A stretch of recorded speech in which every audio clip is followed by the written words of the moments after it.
지금부터 2021년 4월 25일 온육교회 주일 오전 예배를 시작하도록 하겠습니다. 다 함께 찬송가 331장 영광을 받으신 만유의 주여 찬송 부르시겠습니다.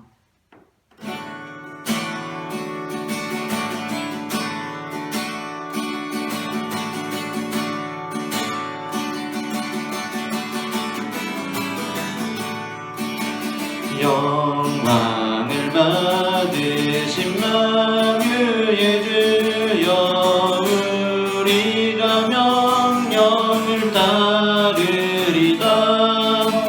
베푸신 은혜를 감사히 알고 진실한 마음으로 섬기겠네. 주시는 대로 영원히 받들어 섬기겠네. 찬송하겠네 찬송하겠네. 생명을 주시는 그 주로다. 그 주를 높이고 잘 공경하여 온유한 마음으로 섬기리다. 주 예수 안에서 즐거워하며 충성을 다하여 섬기겠네. 그 주의 은혜 주시는 대로 영원히 받들어 섬기겠네. 찬송하겠네 찬송하겠네. 생명을 주시는 그 주로다.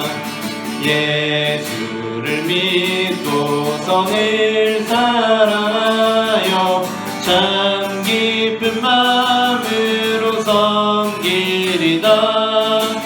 온 마음을 드리고 늘 순종하며 그 주를 영원히 섬기겠네. 그 주의 은혜 주시는 대로 영원히 받들어 섬기겠네. 찬송하겠네 찬송하겠네. 생명을 주시는 그 주로다. 아멘. 이어서 찬송가 528장 예수가 우리를 부르는 소리 함께 찬송 부르시겠습니다.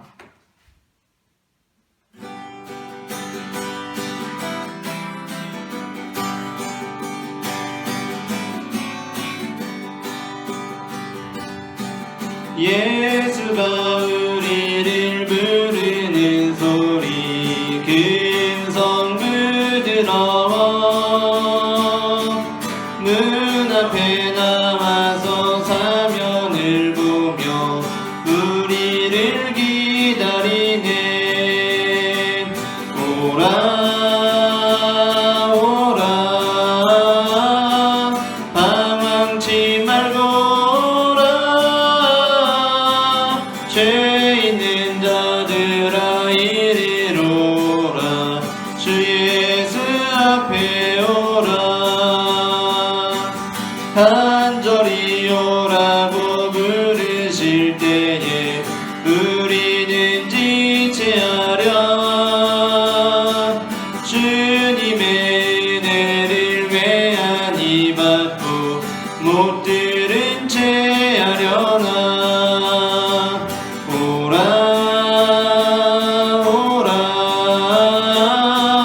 방황치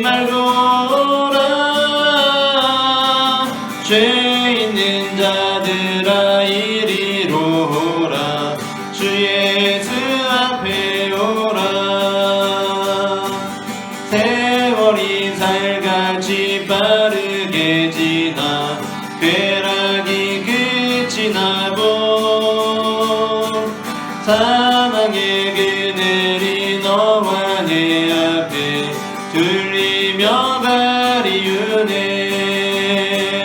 오라 오라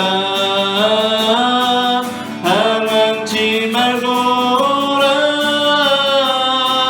죄 있는 자들아 이리로 오라.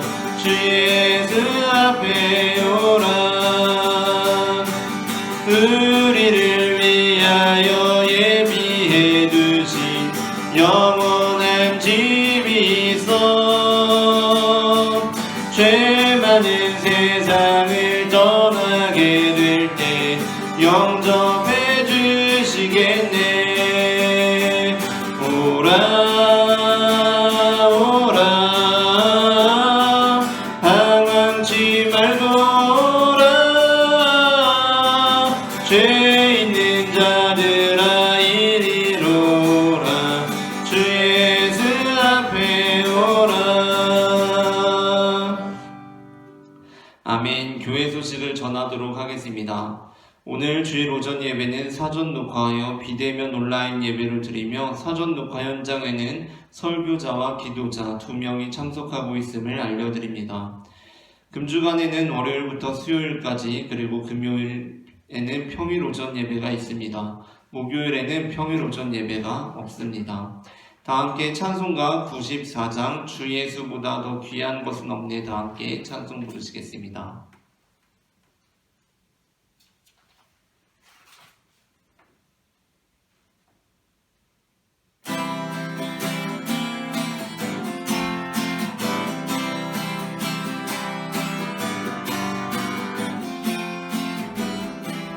주 예수보다 더 귀한 것은 없네. 이 세상 부귀와 바꿀 수 없네.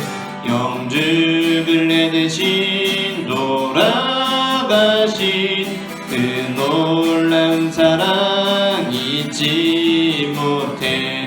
세상 즐거움 다 버리고 세상 자랑 다 버렸네. 주 예수보다 더 귀한 것은 없네. 예수밖에는 없네. 주 예수보다 더 귀한 것은 없네. 이 세상 명예와 바꿀 수 없네. 유전에 즐기던 세상 일도 주 사랑하는 맘 뺏지 못해. 세상 즐거움 다 버리고 세상 자랑 다 버렸네. 주 예수보다 더 귀한 것은 없네. 예수밖에는 없네. 주 예수보다 더 귀한 것은 없네. 이 세상 행복과 바꿀 수 없네. 유혹과 핍박이 몰려와도 주 섬기는 내 맘 변치 않아. 세상 즐거움 다 버리고 세상 자랑 다 버렸네. 주 예수보다 더 귀한 것은 없네. 예수밖에는 없네. 오직 부르심을 받은 자들에게는 유대인이나 헬라인이나 그리스도는 하나님의 능력이요 하나님의 지혜니라. 형제들아 너희를 부르심을 보라. 육체를 따라 지혜로운 자가 많지 아니하며 능한 자가 많지 아니하며 문벌 좋은 자가 많지 아니하도다. 그러나 하나님께서 세상의 천한 것들과 없는 것들을 택하사 있는 것들을 폐하려 하시나니 이는 아무 육체도 하나님 앞에서 자랑하지 못하게 하려 하심이라. 아멘.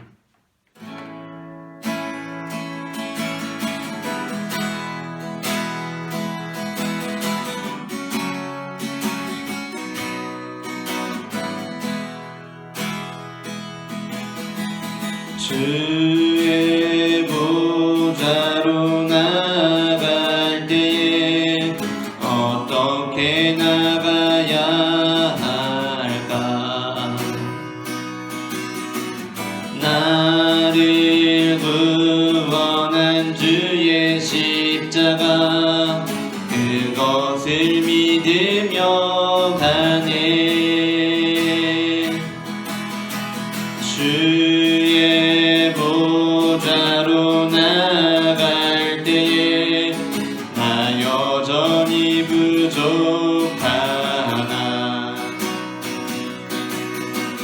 나를 부르신 주의 그 사랑 그것을 믿으며 가네. 자격 없는 내 힘이 아닌 오직 예수님의 보혈로 자격 없는 내 힘이 아닌 오직 예수님의 보혈로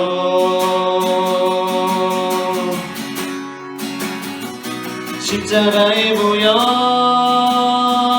완전하신 사랑 힘입어 나갑니다.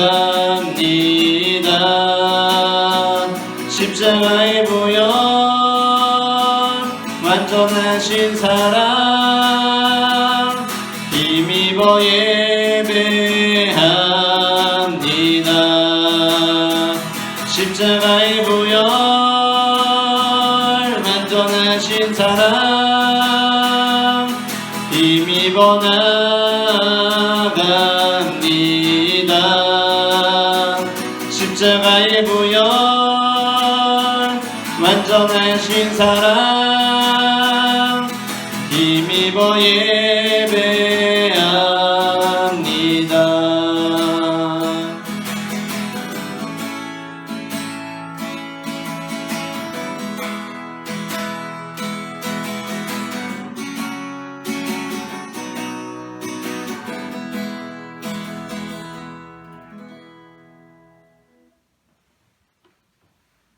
다 같이 기도드리겠습니다. 세세 영원 무궁토록 찬송과 영광 받으시기에 합당하신 창조주 하나님 우리 아버지, 우리 몸과 마음 들여 주님을 예배합니다. 우리는 죄로 인해 하나님을 떠나 죽음의 수렁에 있었지만 우리를 이처럼 사랑하시는 구원의 주 하나님께서 독생자 예수 그리스도를 우리 가운데 보내주시고 우리 모든 죄짐을 그에게 담당케 하셔서 이제 누구든지 주 예수를 믿고 영접하는 자에게는 죄 없다 하시고 하나님의 자녀의 권세를 주셨으니 주님의 그 크신 사랑과 은혜를 감사하며 찬송과 존귀와 영광을 주께 돌립니다.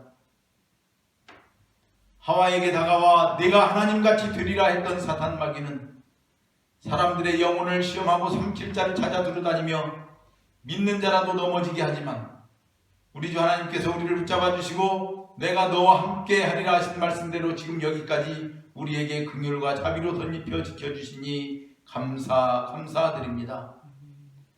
소유된 사람을 불쌍히 여기시고 그 명예를 높여 회복시키시는 하나님 우리 아버지, 우리는 사람을 겉모습으로 판단하여 아름다운 옷을 입은 부자를 보면 좋은 자리에 앉기를 권하다가 더러운 옷을 입은 가난한 자는 업신여기는 죄의 육신을 입고 있습니다. 원하오니 우리를 불쌍히 여기시고 용서하여 주옵소서. 우리에게 주님의 마음과 온전히 하나가 되게 하시고 약한 자들을 먼저 섬기고 사랑하는 저희들 되게 하옵소서. 또한 살아계신 하나님께서 우리에게 주시는 모든 상황과 환경과 베푸신 은혜 속에 오직 감사와 기쁨으로 충만한 저희들이 되게 하옵소서. 이스라엘이 출애굽할 때 바로는 하나님의 살아계심을 보면서도 자신의 왕권만 붙잡다가 하나님의 사랑을 입지 못하는 어리석고 미련한 사람이 되었는데 우리는 모든 삶 가운데 하나님의 살아계심을 깨달으며 아멘 주여 내게 오시옵소서 고백하는 저희들이 다 되게 하여 주옵소서. 믿고 구하는 자에게 더 좋은 것으로 주시는 하나님 우리 아버지, 남북으로 분단된 이 나라가 온통 분열 속에 갈등하고 있습니다. 안정과 평화와 존중과 배려로 하나 되게 하옵소서. 비판과 지적보다는 위로와 격려로 남의 눈 속에 티를 빼는 것이 아닌 내 눈 속에 들보를 제거하는 데 우선하는 사회가 되게 하옵소서. 마지막 때에는 적그리스도가 온다고 주님 경고하셨는데 우리 모든 영혼들이 사꾼 목자 만나 속지 않게 하시고 이 시간 이 예배에 함께하는 모든 이들이 오직 선한 목자 되신 예수 그리스도로부터 풍성한 꼴을 얻으며 하나님과 예수 그리스도로부터 주시는 은혜와 평강이 그 심령과 가정과 하는 모든 일 속에 차고 넘치게 하옵소서. 이 모든 말씀을 구하는 자에게 성령 주시는 예수 그리스도 이름으로 기도하옵나이다. 아멘.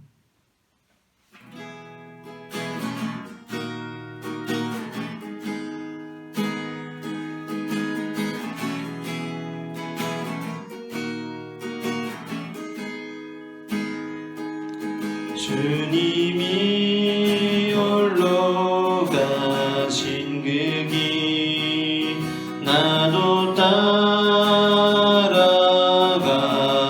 따라가오.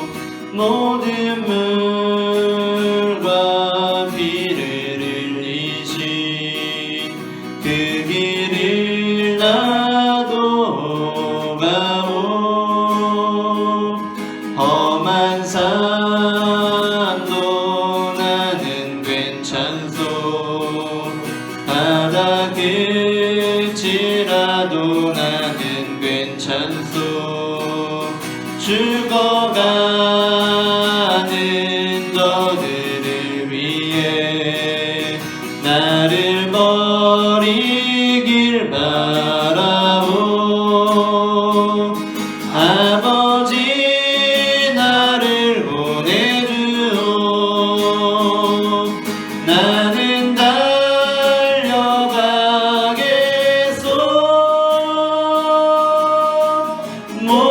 목숨도 아끼지 않겠소. 나를 보내주오. 주님이 홀로 가신 그 길 나도 따라가오. 모든 물과 피를 흘리신 그 길을 나도 가오. 험한 산도 나는 괜찮소. 바다 끝이라도 나는 괜찮소. 죽어가는 저들을 위해 나를 버리길 바라오.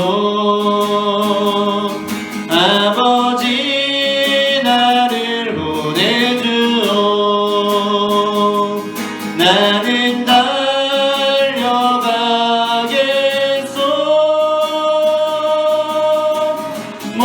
목숨도 아끼지 않겠소.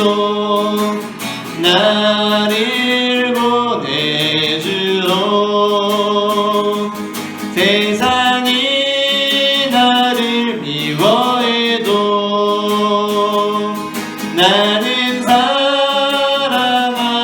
사랑하겠소. 세상을 구원한 십자가 나도 따라가오. 생명을 버리면서까지 나를 사랑한 당신. 이 작은 나를 받아주오. 나도 사랑하오.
하소서.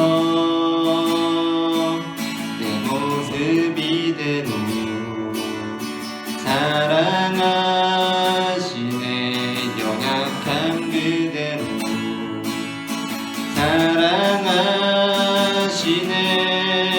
나의 모든 발걸음 주가 하시나니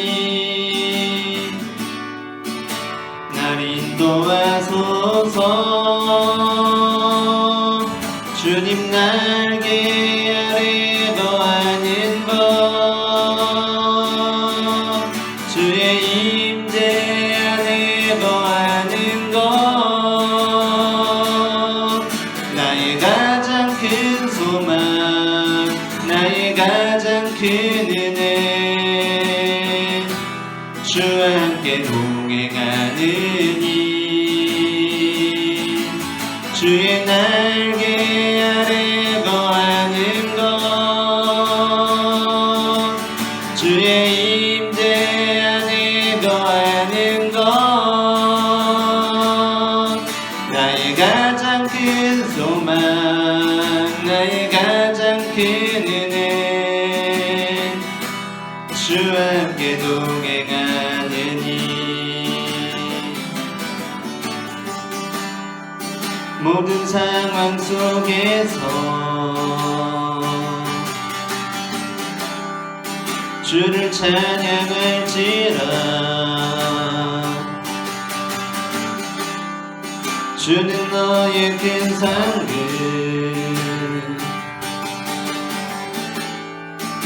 큰 도움이시라. 주의 얼굴 구할 때 주의 영을 부르사 크신 사랑 안에서 주를 보게 하소서.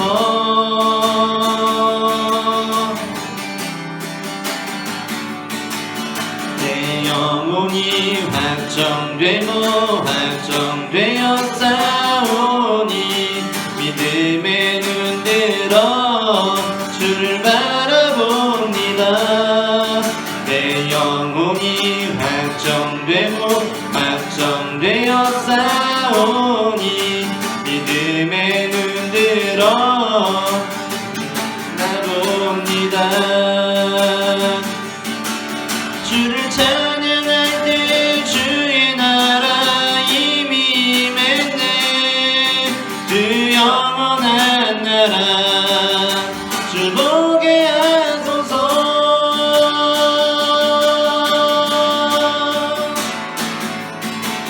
내 영혼이 확정되어 싸우니 믿음의 눈 들어 주를 바라봅니다. 내 영혼이 확정되어 싸우니 믿음의 눈 들어 주를 바라봅니다. 사랑의 주님 은혜를 감사합니다. 이 시간 우리가 주님 앞에 나와 예배할 수 있도록 주님 인도하시는 그 은혜를 감사합니다. 하나님 아버지, 우리가 모든 상황 속에서 주님만을 바라보고 주님을 찬양할 수 있는 믿음의 자녀들이 될 수 있도록 주님 인도하여 주시옵소서. 하나님 이 시간 주님의 얼굴을 구하는 자들마다 하나님의 예배의 자리 가운데 찾아가셔서 우리가 믿음의 눈을 들어 주님을 바라볼 때에 주님의 음성을 들으며 주님의 뜻을 깨닫게 되는 주님의 자녀들이 될 수 있도록 주님 인도하여 주시옵소서. 하나님 아버지, 우리의 심령을 주님 앞에 드리기를 소원합니다. 하나님 아버지, 우리가 모든 것을 버리고 주님을 따르는 주님의 자녀들이 되고 원합니다. 하나님 아버지, 우리에게 믿음을 더하여 주시고 주님의 은혜로 더 지켜주셔서 우리의 영혼이 주님만으로 참된 평안을 누릴 수 있도록 주님 인도하여 주시옵소서.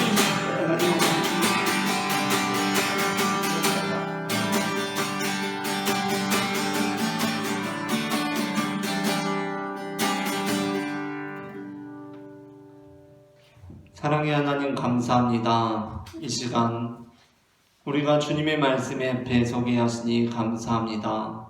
어둠 속에 빛으로 찾아오시는 주님께서 넘어지는 나를 잡아주시고 약한 마음을 담대하게 하여 주실 것을 믿음의 눈으로 바라봅니다. 주님, 주님을 보게 하여 주시옵소서. 나를 붙들어 주시옵소서. 내 뜻과 내 생각 내려놓고 주님의 음성을 기다립니다. 말씀하여 주시옵소서.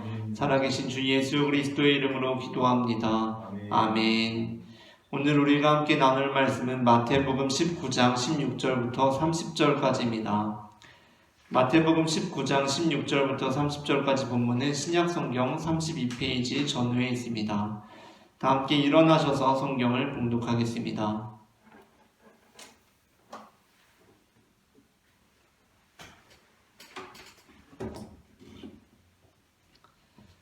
다 함께 성경을 봉독하겠습니다. 제가 한 절 읽고 여러분이 한 절 읽고 교독하도록 하겠습니다.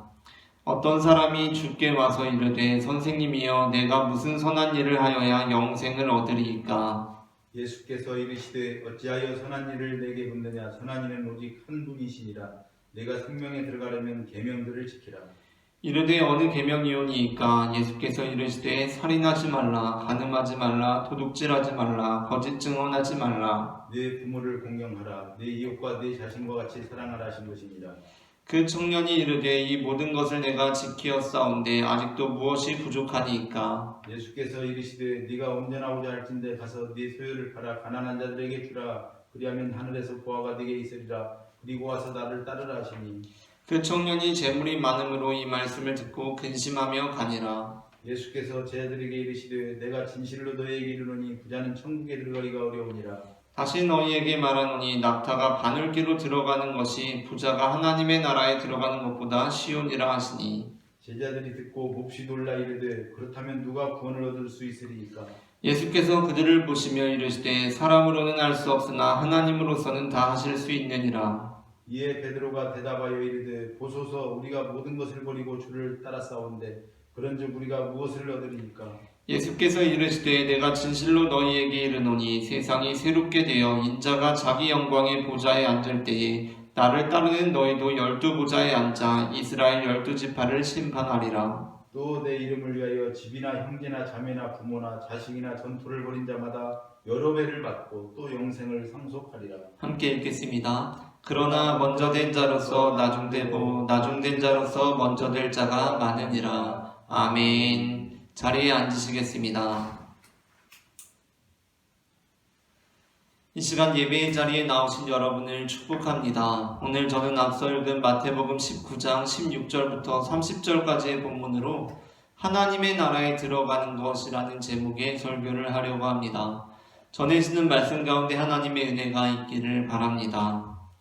오늘 본문 24절에서 예수님께서는 낙타가 바늘귀로 들어가는 것이 부자가 하나님의 나라에 들어가는 것보다 쉬우니라 라고 말씀하십니다.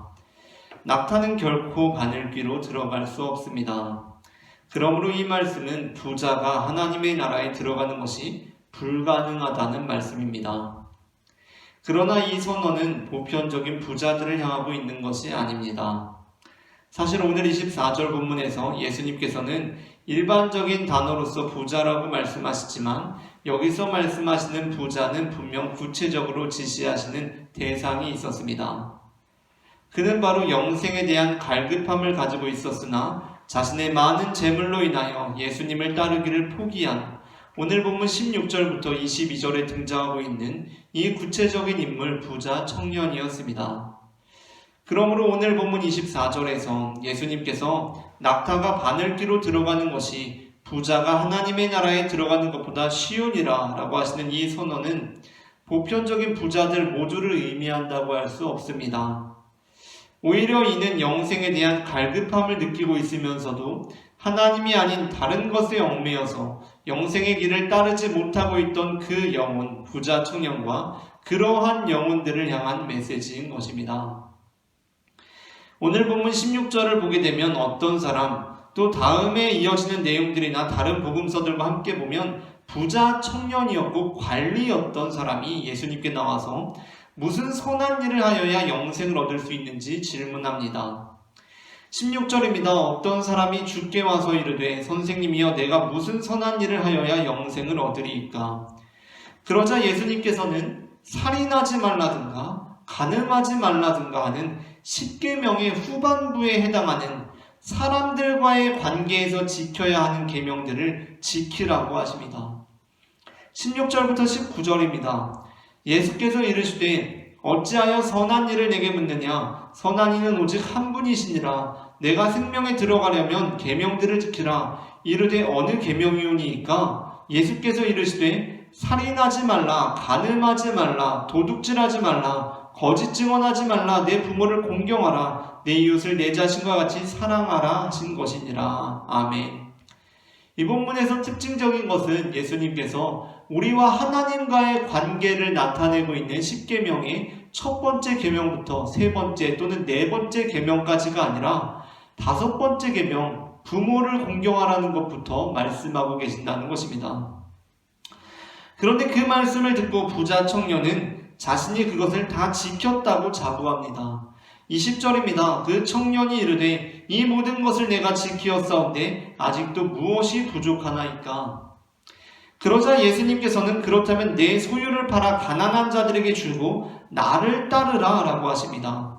21절입니다. 예수께서 이르시되 내가 온전하고자 할진대 가서 내 소유를 팔아 가난한 자들에게 주라. 그리하면 하늘에서 보화가 내게 있으리라. 그리고 와서 나를 따르라 하시니. 그리고 청년은 재물이 많음으로 이 말씀을 듣고 근심하며 가고 예수님께서는 이 부자 청년과 같은 사람은 천국에 들어가기 어렵다라는 말씀을 하십니다. 이 구조를 가만히 살펴보면 우리가 떠오르는 연상되는 본문이 있습니다. 그것은 바로 산상수훈입니다. 사실 예수님께서는 이미 산상수훈에서 하나님과 재물을 겸하여 섬길 수 없다라고 우리에게 말씀하셨습니다.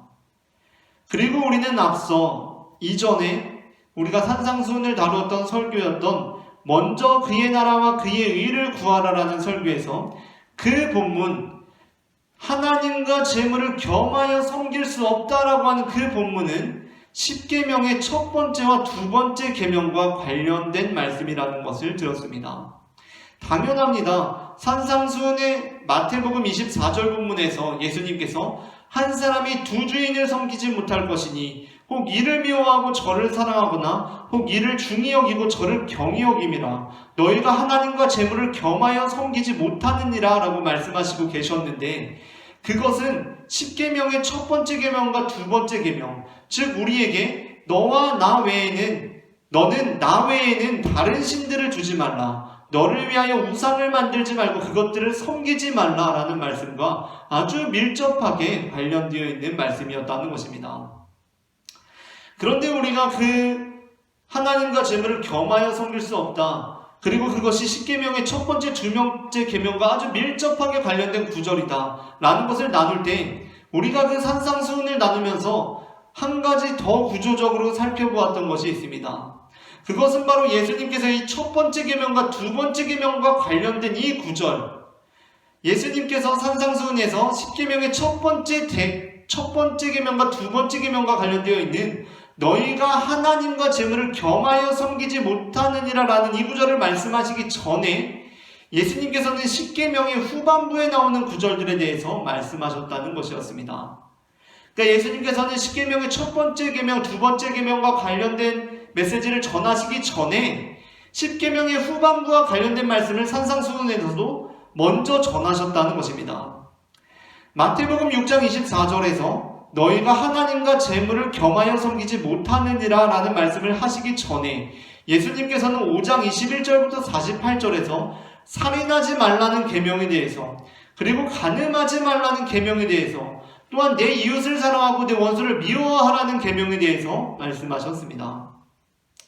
그런데 오늘 본문 역시 어떻습니까? 예수님께서 24절에서 낙타가 바늘귀로 들어가는 것이 부자가 하나님의 나라에 들어가는 것보다 쉬우니라 라고 말씀을 하시기 전에 너는 네 소유를 팔아서 가난한 자들에게 주고 나를 따라라 라고 말씀하시기 전에 참 이상하게도 예수님께서는 부자 청년에게 계명을 지킬 것을 말씀하시면서 가장 중요하다고 여겨지는 첫 번째, 두 번째 계명이 아니라 먼저 후반부의 구절들을 말씀하고 계신다는 것입니다. 즉 살인하지 말라거나 간음하지 말라거나 또한 내 이웃을 내 자신과 같이 사랑하라는 것이었습니다. 그렇다면 우리는 이러한 맥락 안에서 앞선 산상수훈에서 예수님께서 십계명의 첫 번째 계명과 두 번째 계명에 관한 말씀을 하시기 전에 십계명의 후반부에 관한 메시지들을 전하시면서 우리에게 깨닫게 하시고자 하셨던 것이 무엇이었는지 되새겨볼 필요가 있습니다. 그리고 지금 예수님께서 이 부자 청년과 관련하여서 이 메시지를 어느 방향으로 전하려고 하시는 것인지 우리는 알아볼 수가 있습니다. 예수님께서는 산상수훈에서 살인하지 말라는 계명과 관련하여서 그리고 간음하지 말라는 계명과 관련하여서 그러한 말씀들을 언급하신 후에 이렇게 말씀하셨습니다. 너희가 살인하는 자마다 간음하는 자마다 지옥불을 면할 수 없을 것이라고 들었으나 나는 너희에게 말하노니 형제에 대하여 화를 낸 자마다 그리고 음욕을 품은 자마다 지옥불에 들어가게 될 것이라는 무시무시한 말씀을 하셨습니다. 그리고 우리는 그 본문을 통하여서 예수님께서 지금 십계명의 후반부 구절을 통해서 우리에게 깨닫고자 하시는 것은 무엇이었냐면 어느 누구도 하나님 앞에서 심판을 면할 수 없는 존재들이라는 것을 말씀하고 계신다라고 말씀을 나누었습니다. 그 메시지가 오늘 본문에서도 역시 동일하게 흐르고 있습니다. 예수님께서는 먼저 십계명의 후반부에 말씀을 하셨습니다. 그러자 이 부자가 나는 그것을 다 지켰습니다. 그 예수님께서 말씀하시는 진짜 의미를 깨닫지 못하고 다 지켰다라고 자부하고 있습니다. 그러자 예수님께서는 이제 첫 번째 계명과 두 번째 계명에 관하여 말씀을 하시면서 그를 지정된 목적지로 향하게 하십니다. 오늘 본문에서 예수님께서는 먼저 십계명의 후반부에 해당하는 계명들을 언급하십니다. 그리고 부자 청년이 다 지켰다고 하자 이제 첫 번째 계명과 두 번째 계명에 관련된 십계명의 전반부에 해당되는 부분, 소유를 팔아 가난한 자들에게 주고 나를 따르라 라고 하시며 낙타가 바늘귀로 들어가는 것이 부자가 하나님의 나라에 들어가는 것보다 쉬우니라 라고 말씀하십니다. 그렇다면 오늘의 본문은 어떠한 메시지를 지금 향하고 있는 것입니까?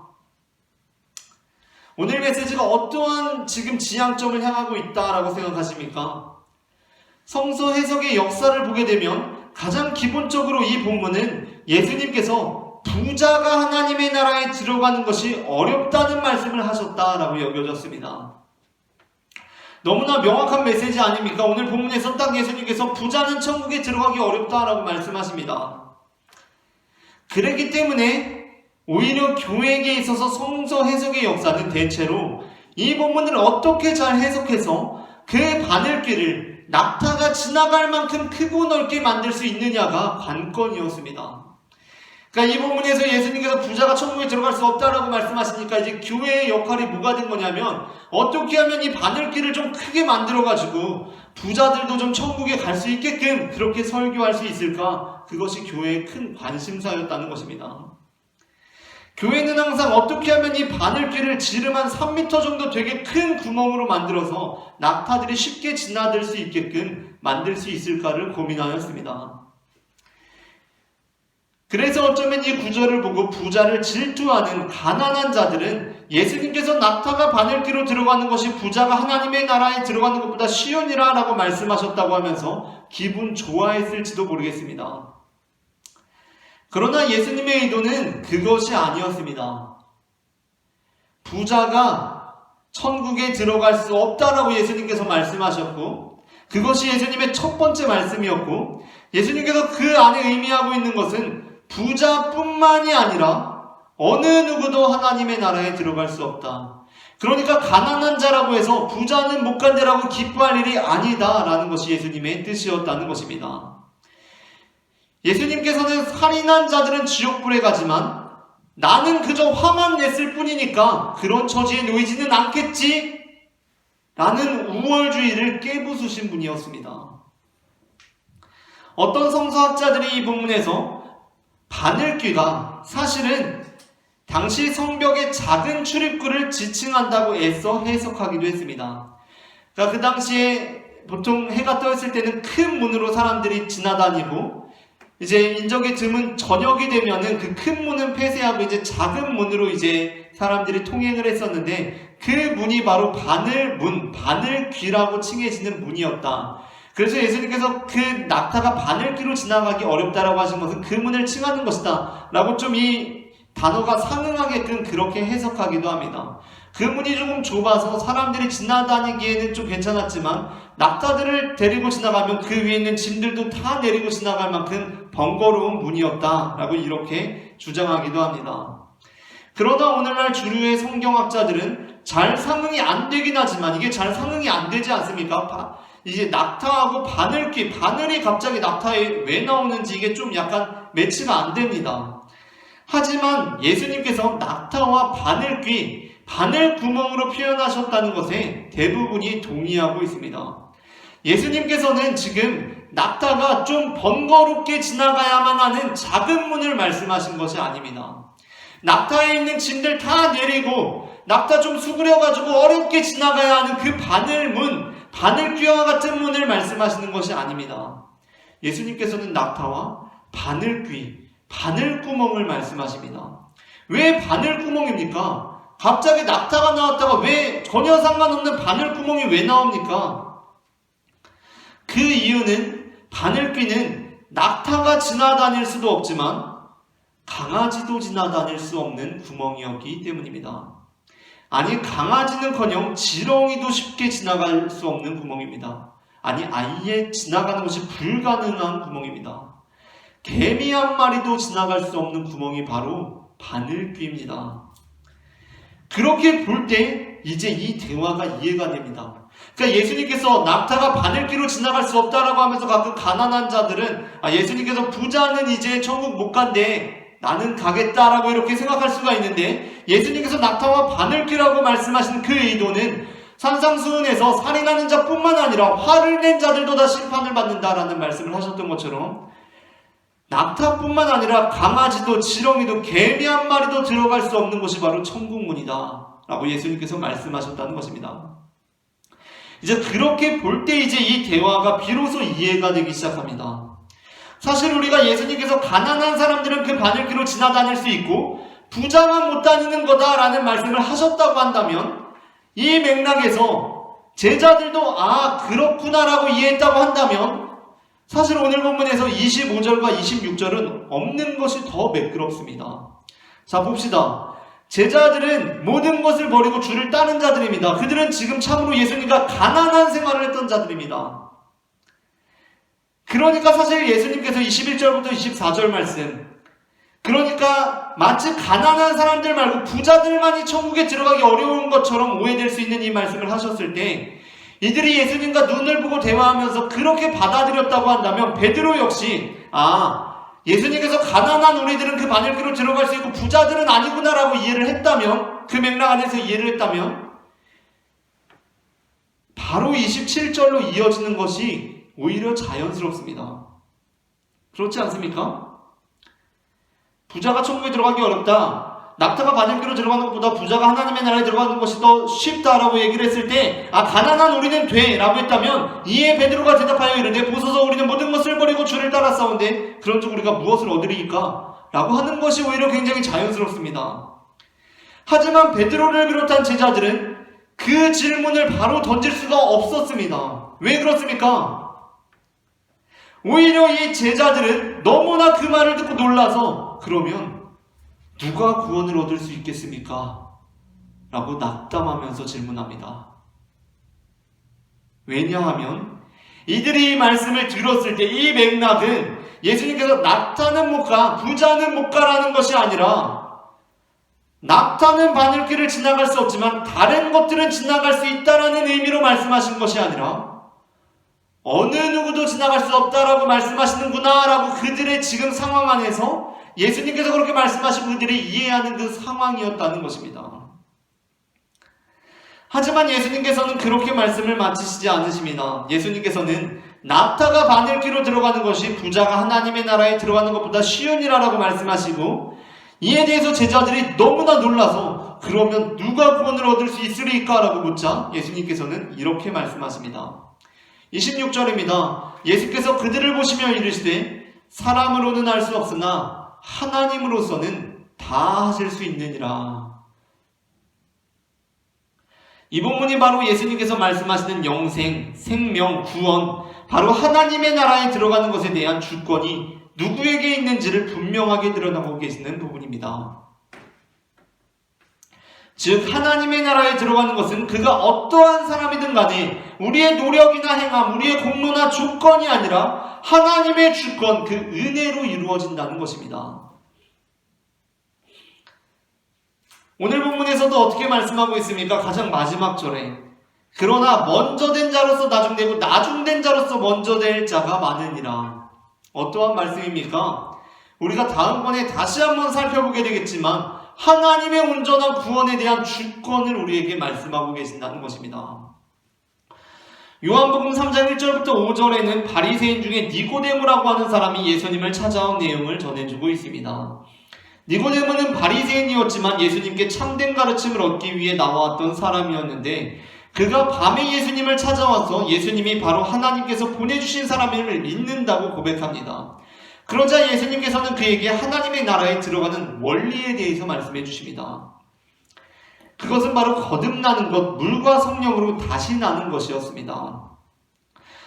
요한복음 3장 3절부터 5절입니다. 예수께서 대답하여 이르시되 진실로 진실로 내게 이르노니 사람이 거듭나지 아니하면 하나님의 나라를 볼 수 없느니라.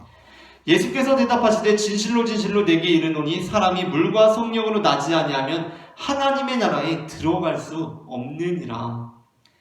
그렇다면 대체 거듭난다는 것, 물과 성령으로 난다는 것은 무엇을 의미합니까? 많은 사람들이 그것은 회심을 의미한다라고 이야기하기도 하고 세례를 받는다는 의미이다라고 여러 가지 주장을 하고 있습니다. 그러나 저는 그것보다도 그러니까 그 물과 성령으로 받는 게 대체 무슨 의미냐라는 것보다도 이 난다, 다시 나아진다, 태어난다는 말씀의 의미에 대해서 생각해 보려고 합니다. 예수님께서는 왜 굳이 다시 태어나는 것이다, 다시 나아지는 것이다, 낫는 것이다 라고 말씀하신 것입니까? 그것은 하나님의 나라에 들어가는 것은 모두 하나님의 주권에 달려있다는 의미를 드러내기 위함이었습니다. 예수님께서 말씀하시기를 다시 태어난 사람만이 하나님의 나라에 들어갈 수 있다라고 말씀하십니다. 그래서 우리는 어떻게 하면 다시 태어날 수 있는지를 고민하고 있습니다. 그러나 예수님께서 말씀하시는 것은 그와 정반대의 의미였습니다. 그것은 우리의 다시 나는 것은 곧 하나님의 주권에 의해 이루어진다라는 말씀이었다는 것입니다. 이게 이제 어떻게 이 의미가 되는지 우리가 한번 생각해 봅시다. 우리는 어느 나라에서 태어났습니까? 대부분 이 말씀을 들으시는 분들은 한국말로 된 설교를 듣고 계시기 때문에 아마 대부분 대한민국에 살고 있고 대한민국에서 태어나신 분들일 것입니다. 우리는 이 나라에서 태어났습니다. 또 어떤 사람들은 다른 나라에서 태어나기도 했을 것입니다. 그렇다면 우리는 어떻게 이 나라에 태어나게, 이 나라에 어떻게 들어오게 되었습니까? 우리가 선택했습니까? 우리가 엄마의 배를 똑똑똑하고 엄마 저 한국이요 라고 했습니까? 우리의 의사를 전달했습니까? 그렇지 않습니다. 그럴 수가 없습니다. 물론 한 생명이 태어나는 것은 인간의 힘만으로 할 수 있는 것은 아니지만 그럼에도 불구하고 우리가 태어나는 것 또한 우리가 어떠한 특정한 나라에서 태어남에 있어서 그 모든 결정권은 우리의 부모님께 있었다라고 할 수 있습니다. 부모님께서 우리를 낳으셨습니다. 그래서 우리는 여기에 태어났고 살고 있습니다. 우리는 사실 우리가 왜 여기에 태어났는지조차 도무지 알지 못합니다. 그러나 부모님께서 어떠한 의지와 결정권을 가지고 그들의 삶 안에서 그렇게 하셨기 때문에 우리는 태어났고 이 나라에서 살고 있습니다. 하나님의 나라에 들어가는 건 역시 마찬가지라고 할 수 있습니다. 예수님께서는 이렇게 말씀하십니다. 이어지는 본문을 살펴봅시다. 7절부터 9절입니다. 육으로 난 것은 육이요 영으로 난 것은 영이니 내가 내게 거듭나야 하겠다 하는 말을 놀랍게 여기지 말라. 바람이 임의로 불매 내가 그 소리는 들어도 어디서 와서 어디로 가는지 알지 못하나니 성령으로 난 사람도 다 그러하니라. 무슨 말씀입니까? 우리가 일반적으로 생각하는 그 생각에서는 쉽게 이해가 되지 않는 말씀입니다. 우리가 근데 지금 이제 이 말씀이 이렇구나라고 생각을 하고 들으면 조금 이해가 갑니다. 우리가 도대체 왜 어떻게 그 나라에 합당한 자가 되었는지 자체를 모른다는 것입니다. 성령으로 난 자들은 우리가 어디에서 와서 어디로 가는지 알지 못한다. 대체 우리가 왜 구원받은 거지? 왜 우리는 하나님의 나라에 합당한 자들이 된 거지? 그 이유를 우리는 알 수 없다는 것입니다. 우리의 노력이나 행함이 아니라 오로지 하나님의 주권과 은혜 안에서 우리는 하나님의 나라에 들어가게 된다는 것입니다. 에베소서 2장 8절부터 10절은 이렇게 말씀하고 있습니다. 너희는 그 은혜에 의하여 믿음으로 말미암아 구원을 받았으니 이것은 너희에게서 난 것이 아니요 하나님의 선물이라. 행위에서 난 것이 아니니 이는 누구든지 자랑하지 못하게 함이라. 우리는 모두 은혜로 하나님의 주권으로 구원을 받았습니다. 그러므로 우리는 자랑할 수가 없습니다. 특히 여기서 자랑이라 함은 나의 구원받음에 대해서 뽐낼 수가 없다는 것입니다. 그러므로 우리는 오늘 본문을 읽고서 예수님께서 부자는 하나님에 들어가기 어렵다고 말씀하시네. 그럼 나는 부자가 아니니까, 나는 그 조건에 부합하니까 나는 천국에 들어갈 수 있겠구나 라고 생각해서는 안 된다는 것입니다. 그것은 지금 이 제자들이 이해하는 이 맥락과 전혀 다르게 이해하는 것입니다. 우리는 마치 저 사람들은 살인했으니까 지옥 가기에 마땅한 사람들이고 나는 살인 안 했고 화만 낸 정도니까 천국 갈 거야 라고 생각하는, 여전히 예수님께서 말씀하시는 율법의 온전한 정신이 무엇인지 알지 못하는 사람들입니다. 예수님께서는 지금 낙타는커녕 강아지나 지렁이 한 마리도 드나들 수 없는 바늘귀를 말씀하십니다. 그리고 우리는 이 말씀 앞에서 제자들과 같이 심한 공경을 느껴야 합니다. 그렇다면 누가 구원을 얻을 수 있겠습니까? 라는 공경입니다. 그리고 거기서 그치는 것이 아니라 믿음으로 그 다음의 구절을 읽을 수 있어야 합니다. 사람으로는 할 수 없으나 하나님으로서는 다 하실 수 있느니라. 아멘. 이 말씀의 의미를 깨달은 사람은 자신이 부자라고 해서 염려하지 않습니다. 나는 부자인데 예수님께서 낙타가 바늘귀로 들어가는 것이 부자가 하나님의 나라에 들어가는 것보다 쉬운 일이라고 말씀하십니다. 엄청 큰일 난 거 아닙니까? 이거 어떡합니까 이제? 예수님께서 네 소유를 팔아 가난한 자들에게 주라. 그리하면 하늘에서 보화가 내게 있으리라. 그리고 와서 나를 따르라라고 말씀하십니다. 완전 이러지도 저러지도 못하는 상황입니다. 그러나 이 본문의 메시지가 사실 우리의 힘과 능력으로 하나님의 나라에 들어가는 것이 아니라 오로지 하나님의 은혜로 하나님의 나라에 들어가는 것이라는 말씀이었다는 것을 깨달은 이들은 염려하지 않습니다. 왜냐하면 나를 부유하게 하신 이도 주님이시고 하나님께서 나의 부유함을 통하여 영광 받으신다는 것을 신뢰하기 때문입니다. 또한 마찬가지로 이 말씀의 의미를 깨달은 사람은 자신이 가난하다고 해서 신앙적이거나 영적인 우월감에 빠지지 않습니다. 나는 가난한데 역시 예수님께서 낙타가 바늘귀로 들어가는 것이 부자가 하나님의 나라에 들어가는 것보다 쉬우니라 라고 말씀하십니다. 역시 부자들은 안 됩니다. 그리고 나는 가난하니까 괜찮을 것 같습니다. 근데 그것이 아니라는 것입니다. 예수님께서는 지금 바늘귀라고 말씀하십니다. 낙타는 안 되고 강아지나 고양이들은 다닐 수 있는 개구멍이 아니라 바늘귀입니다. 그러므로 가난한 자들 역시 모든 것이 주님의 은혜라고 말할 수밖에 없다는 것입니다. 단지 나에게 가난한 환경을 주신 하나님께서 나의 가난함을 통하여 영광 받으시기를 기도할 뿐입니다. 사무엘의 어머니 한나는 자신에게 사무엘을 허락하신 여호와 하나님을 찬송하며 사무엘상 2장 6절부터 8절에서 이렇게 고백합니다. 여호와는 죽이기도 하시고 살리기도 하시며 스올에 내리기도 하시고 거기에서 올리기도 하시는도다. 여호와는 가난하게도 하시고 부하게도 하시며 낮추기도 하시고 높이기도 하시는도다. 가난한 자를 진토에서 일으키시며 빈궁한 자를 거름더미에서 올리사 귀족들과 함께 앉게 하시며 영광의 자리를 차지하게 하시는도다. 땅의 기둥들은 여호와의 것이라 여호와께서 세계를 그것들 위에 세우셨도다. 아멘. 여호와 하나님께서는 온 세계를 창조하신 분이십니다. 그분께서는 물질 세계뿐만이 아니라 영적인 세계의 모든 주권을 가지고 계신 분이십니다. 그분께서 우리를 죽이기도 하시고 살리기도 하시며 가난하게 하시고 부하게도 하십니다.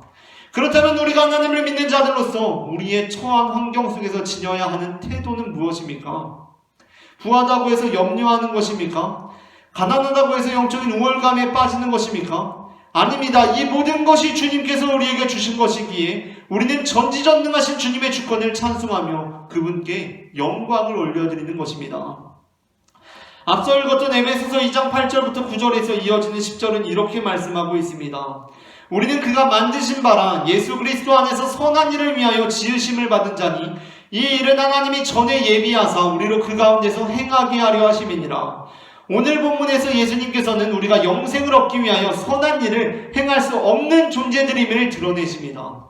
그렇다면 우리는 어떻게 선한 일을 할 수 있는 것입니까? 우리는 영생을 얻기 위해 선한 일을 하는 자들이 아니라 이미 영생을 얻었기 때문에 우리에게는 선한 일을 행할 수 있는 능력이 있으며 여유가 생기며 이유가 생기는 것입니다. 그리스도 예수 안에서 선한 일을 위하여 지으심을 받게 되는 것입니다. 혹시 이 예배를 드리시는 분들 중에 부유하신 분이 계십니까? 부자들이 계십니까? 그렇다면 그 부유함을 통해 선한 일을 하시기를 바랍니다. 하나님께서는 우리가 부유함으로 인해 물질에 얽매여 물질을 다른 신으로 두는 것을 허용하지 않으십니다. 하나님께서 우리를 부유하게 지으심은 그것을 통하여 하나님께 영광을 올려드리게 하기 위함이라는 것입니다.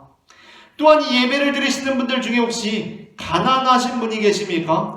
그렇다면 그 가난함을 통하여 선한 이에게 영광을 올려드리시는 삶을 살아가시기를 바랍니다.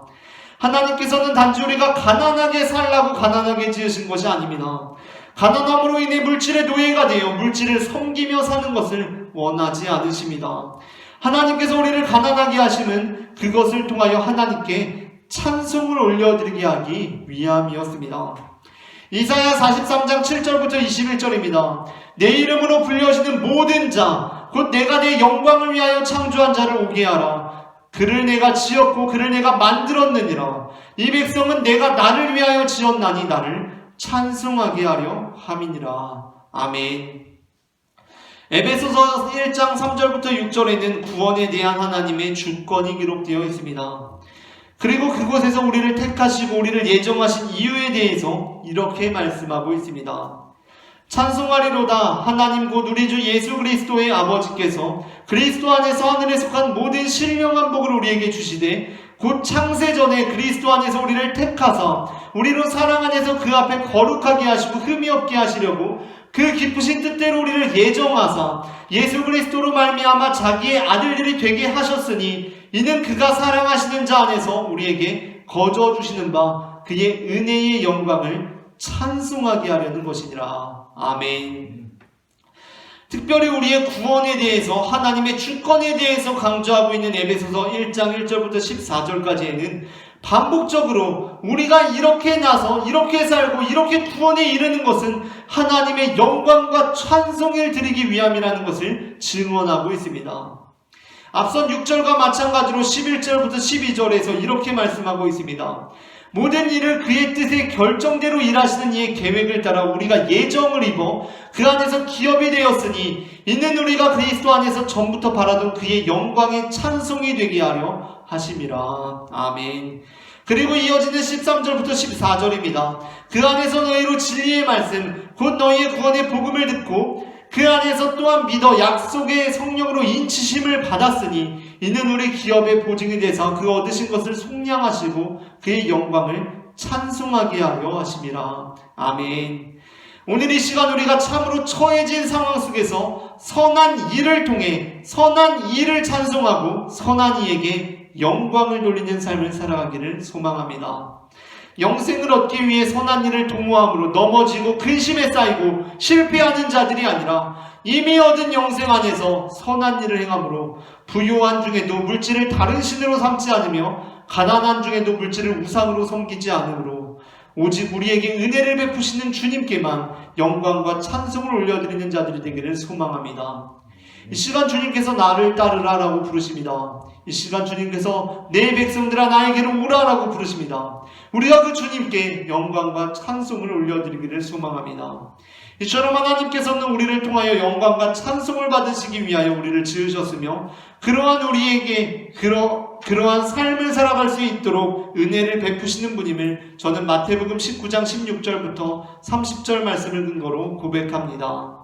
오늘 전해진 말씀 가운데 하나님의 은혜가 임했기를 바랍니다. 이 시간에는 우리 함께 찬송하기를 원합니다. 나는 여호와니라는 것과 주께 가오니라는 두 곡을 함께 찬송 부르실 텐데 하나님께서는 우리가 다른 자들을 우리의 신으로 두는 것을 하나님께서는 원하시지 않으십니다. 우리가 우상을 섬기는 것을 원하시지 않으십니다. 오직 주님께만 영광과 찬송을 올려드리기를 원합니다. 그리고 그것이 주님께서 베풀어 주시는 주권과 은혜 안에서 가능하리라고 믿습니다. 다 함께 나는 여호와니 찬송 부르시겠습니다.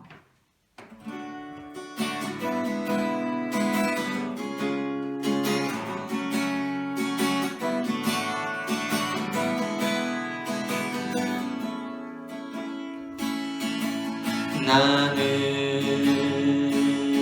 여호와니 이는 내 이름이라. 나는 나의 영광을 다른 자에게 주지 않으리라.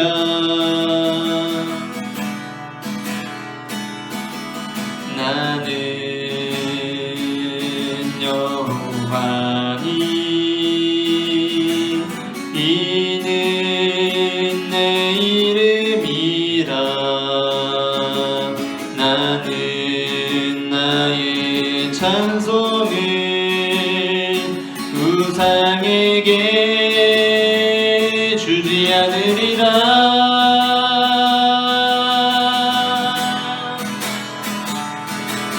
보라 나의 아들 딸들아, 나의 영광 위에 창조한 자들아, 나의 찬송 부르게.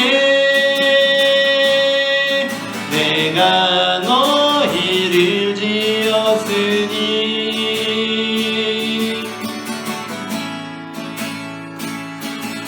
나는 여호와니 이는 내 이름이라. 나는 나의 영광을 다른 자에게 주지 않으리라. 나는 여호와니 이는 내 이름이라. 나는 나의 찬송을 우상에게 주지 않으리라.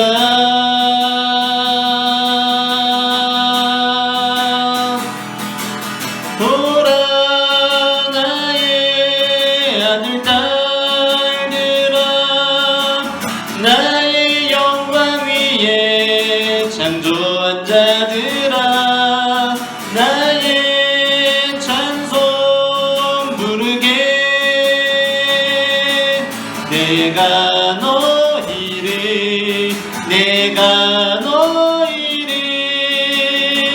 내가 너희를 지었으니 주께 가오니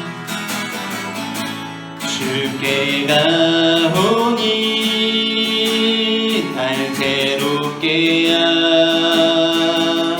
하시고 주의 은혜를 부어주소서.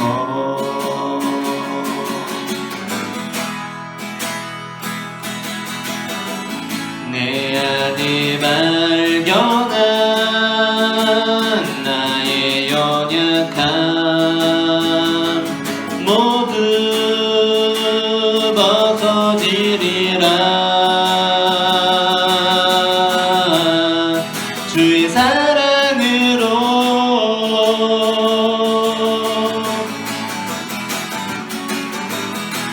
주 사랑 나를 붙드시고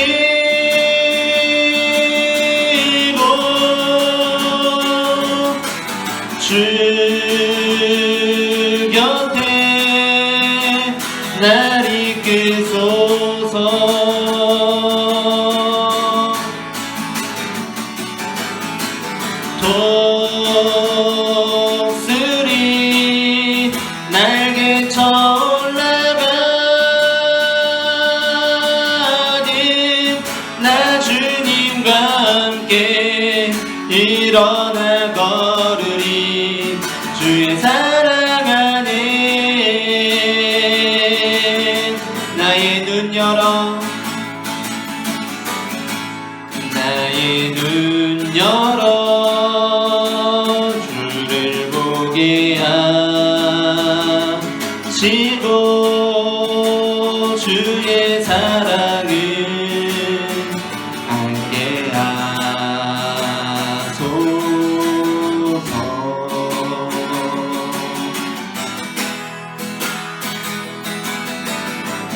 매일 나의 삶에 주 뜻 이루어지도록 새롭게 하소서. 주의 사랑으로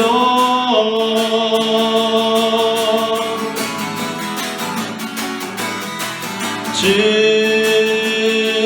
사랑 나를 붙드시고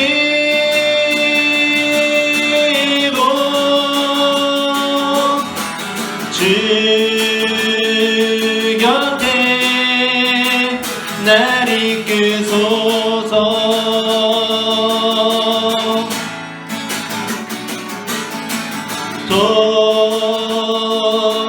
독수리 날개쳐 올라가듯 나 주님과 함께 일어나 걸으리 주의 사랑 안에 주 사랑 나를 붙드시고 주 사랑 나를 붙드시고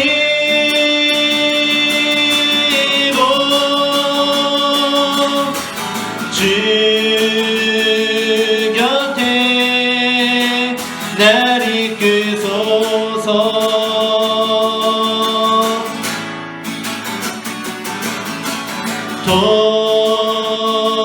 독수리 날개쳐 올라가듯 나 주님과 함께 일어나 걸으리 주의 사랑 안에.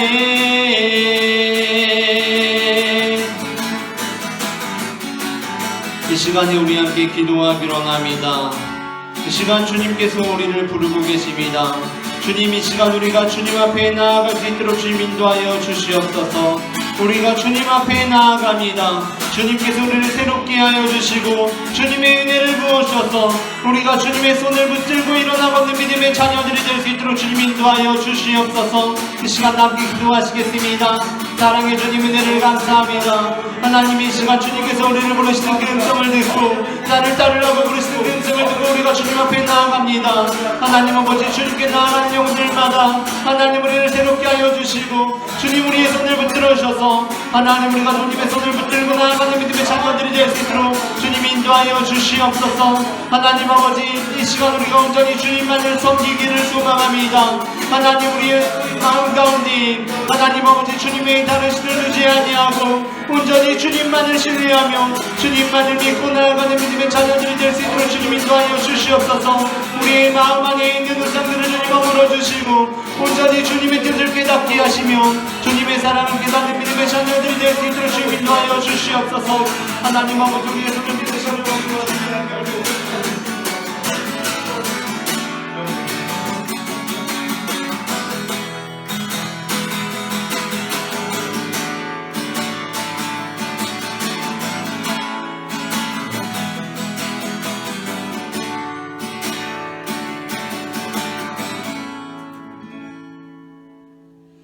우리를 사랑하시는 하나님 아버지, 이 시간 주님의 권능으로 우리를 구원하여 주시니 그 은혜를 감사드립니다. 이제 우리가 주님의 계명을 따라 다른 신을 두지 않고 우상을 섬기지 않으며 오직 여호와 하나님께만 영광과 찬송을 올려드리는 삶을 살아갈 수 있도록 우리를 도와주시옵소서. 이제는 사람이 할 수 없는 일들을 행하시는 하나님 아버지의 사랑과 주님께서 영광의 보좌에 앉으실 그날에 우리에게 영생을 약속하시는 예수 그리스도의 은혜와 우리의 삶에 역사하셔서 그리스도 예수 안에서 선한 일을 행하게 하시는 성령 하나님의 인도하심이 지금 각자의 자리에서 자신의 부요함으로 인하여 근심하지 아니하고 자신의 가난함으로 인하여 자만하지 아니하며 오로지 주님께 영광 돌리고 찬송 드리는 은혜 안에 거하기를 원하는 모든 영혼들의 머리 위에 지금부터 영원토록 함께 하시기를 간절히 축원하옵나이다. 아멘.